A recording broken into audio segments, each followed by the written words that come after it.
ఇంటి తలుపులు దాటి ఆఫీస్కి చేరుకోవడమే గగనమైపోతున్న రోజులివి. అవును, మళ్లీ పాతకాలమే గుర్తొస్తోంది. మహిళలు నిదానంగా మళ్లీ ఇంటి పనులకే పరిమితమయ్యే రోజులు వస్తున్నాయి. ఇది లెక్కలు చెబుతున్న వాస్తవం. ప్రతి 100 మందిలో 26 మంది మాత్రమే ఉద్యోగాలకు వెళ్తున్నారు. అందులో 8% మంది మాత్రమే సీఈఓ స్థాయికి చేరుతున్నారు. అంటే మహిళలపై తొక్కుడు కార్యక్రమం ఏ రేంజ్లో ఉందో అర్థం చేసుకోవచ్చు. అభివృద్ధి చెందుతున్నామని, ఆడవాళ్లు బయటకు వచ్చి పనిచేస్తున్నారని చెబుతున్న దాంట్లో సగం నిజమే ఉంది. కొన్ని దశాబ్దాల ముందు నాటితో పోల్చితే మహిళా ఉద్యోగుల సంఖ్య పెరిగినా ఆశించిన స్థాయిలో ఆ సంఖ్య లేదని అర్థమవుతోంది. Great place to work India తాజా నివేదిక ప్రకారం మహిళలు ఇప్పటికీ శ్రామిక శక్తిలో 26% మాత్రమే ఉన్నారని, వరుసగా 3 సంవత్సరాలుగా ఈ సంఖ్య మారలేదని కుండబద్దలు కొట్టింది. అంటే 3 ఏళ్లుగా సంఖ్య మారలేదంటే గ్రోత్ ఏమున్నట్టు? నిజానికి ఇటీవలి కాలంలో చాలా మంది మహిళలు ఉద్యోగాలు చేయాలని బలంగా కోరుకుంటున్నారు. చదువు పూర్తయిన వెంటనే జాబ్లో చేరుతున్నారు కూడా. అయితే ఇక్కడే పెళ్లి రూపంలో తొలి అడ్డంకి వస్తోంది. పెళ్లి చేసుకున్న తర్వాత జాబ్ కంటిన్యూ చేయొచ్చని తల్లిదండ్రులు సైతం మహిళలను మభ్యపెడుతున్నారన్న విమర్శలున్నాయి. చివరికి పెళ్లి చేసుకున్నాక పిల్లల బాధ్యతంతా తల్లిపైనే పడుతోంది. ఆ సమయంలో లీవులు పెట్టడం లేదా ఉద్యోగాలు మానేయాల్సిన పరిస్థితి వస్తోంది. కొన్నాళ్ల పాటు పిల్లలతో గడిపిన సమయం, గర్భధారణలో గడిపిన నెలలు, ఉద్యోగంలో గడిపిన సంవత్సరాలను చెరిపివేస్తున్నాయి. తిరిగి ఆఫీస్కు వచ్చిన స్త్రీలకు మంచి బాధ్యతలు ఇవ్వడం లేదు. చిన్న చిన్న పనులు మాత్రమే అప్పగిస్తున్నారు. దీంతో వారి కెరీర్ ప్రవాహం ఆగిపోతుంది. ఒకవేళ వీటిని తట్టుకుని నిలబడి పైకి ఎదిగినా పదవులు మాత్రం దక్కడం లేదు. కంపెనీలో పెద్ద స్థాయికి వెళ్లే అర్హత ఉన్నా మహిళలకు అన్యాయమే జరుగుతోందని great place to work India నివేదిక చెప్తోంది. Group politics, friendship, coffee table దగ్గర జరిగే మాటలే మగవారికి అవకాశాలు తెస్తుంటే స్త్రీలు మెల్లగా పక్కబాట పడిపోతున్నారు. కంపెనీలు బయటకు డైవర్సిటీ అని నినదిస్తుంటాయి. పాలసీలు కాగితాలపై మెరిసిపోతుంటాయి. కానీ వాస్తవం మాత్రం పూర్తిగా వేరే. పని చేసినా పని చేయకున్నా పని చేస్తున్నట్టు కనిపించే వారికే విలువ దక్కుతుందన్న చేదు నిజాన్ని నివేదిక బయటపెట్టింది. మేనేజర్ కంటికి ఎప్పుడూ కనిపించే వాళ్లకే ప్రమోషన్ వస్తుంది. గుడ్ మార్నింగ్లు, గుడ్ ఈవినింగ్లు చెప్పాలి. టీం వర్క్, సహనం, సమన్వయం లాంటివి ఏమీ పట్టించుకోరు. ఇంట్లో నుంచే రాత్రింపవళ్లు కష్టపడిన మహిళల పనిని ఎవరూ చూడరు. కానీ క్యాంటీన్లో తిరిగిన మగవారి ముఖం మాత్రం అందరికీ గుర్తుంటుంది. బయటకు కంపెనీ సమానత్వం ఉందని చెప్తుంది, కానీ లోపల మాత్రం పాత పక్షపాతమే కొనసాగుతోంది. అందుకే సమానత్వం మాటల్లో కాదు, అవకాశాల్లో కావాలి.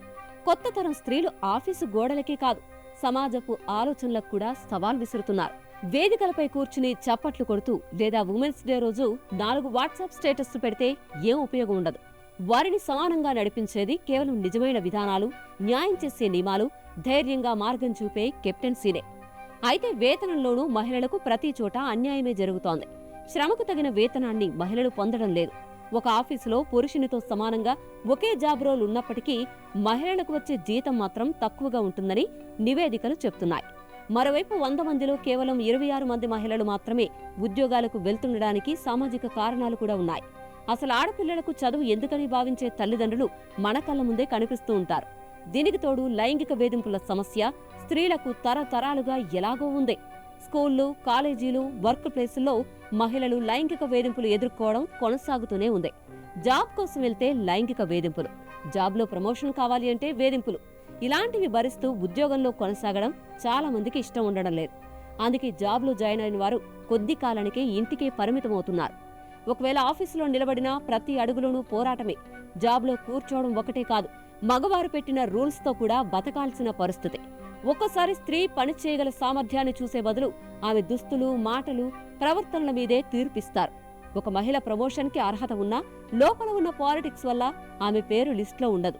ఈ అన్యాయం కనిపించినట్టే కనిపిస్తుంది, కానీ ఫలితాలు మాత్రం స్పష్టంగానే ఉంటాయి. ఇంకా భద్రత, గౌరవం కూడా మహిళలకు పూర్తిగా అందడం లేదు. ఎక్కడో సమాన వేతనం అంటూ నినదిస్తారు, కానీ పే స్లిప్పుల్లో మాత్రం తేడా స్పష్టంగా ఉంటుంది. ఇక గౌరవం గురించి ఎంత తక్కువ మాట్లాడుకుంటే అంత మంచిది. మర్యాదగా మాట్లాడుతున్నట్టు నటిస్తారు, కానీ వెనుక మాత్రం మహిళల పర్సనల్స్ గురించి గాసిప్స్ క్రియేట్ చేస్తారు. అయినా మహిళలు ఆగిపోరు. ఒక్కొక్క స్త్రీ ఒక్కో అడుగు వేసినప్పుడే ఆ మార్గం వెనుక 100 మందికి ధైర్యం వస్తుంది. నిన్న 26 మంది మాత్రమే ఉద్యోగానికి వెళ్లినా రేపు ఆ సంఖ్య 50కి చేరుకోవాలి. నిన్న 8 మంది మాత్రమే సీఈఓ స్థాయికి ఎదిగినా రేపు 80 మందిని చూడాలి. ఇది కల కాదు, ఇది హక్కు. కాబట్టి సమానత్వం కేవలం ప్రసంగాల్లోనే కాదు, ప్రాక్టికల్గా కనిపించాలి.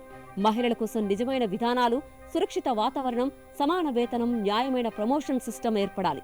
అప్పుడే ఆఫీసు గోడలపై రాసే ప్రతి నినాదానికి అర్థం ఉంటుంది. ఆ రోజొచ్చినప్పుడే స్త్రీకి మొదటి ప్రమోషన్ చివరిది కాకుండా పోతోంది. అది నిజమైన ఆరంభం అవుతుంది. సమాజం ఎదగాలి అంటే మహిళల కాళ్ళు ఆగకూడదు, మెట్లు విరక్కూడదు, తలుపులు మూసుకుపోకూడదు. అదే నిజమైన విప్లవం. మరి ఆ విప్లవానికి ఇంకా ఎంతకాలం పడుతుందో చూడాలి మరి. ఇక ఈ మొత్తం ఎపిసోడ్పై మీరేమంటారు?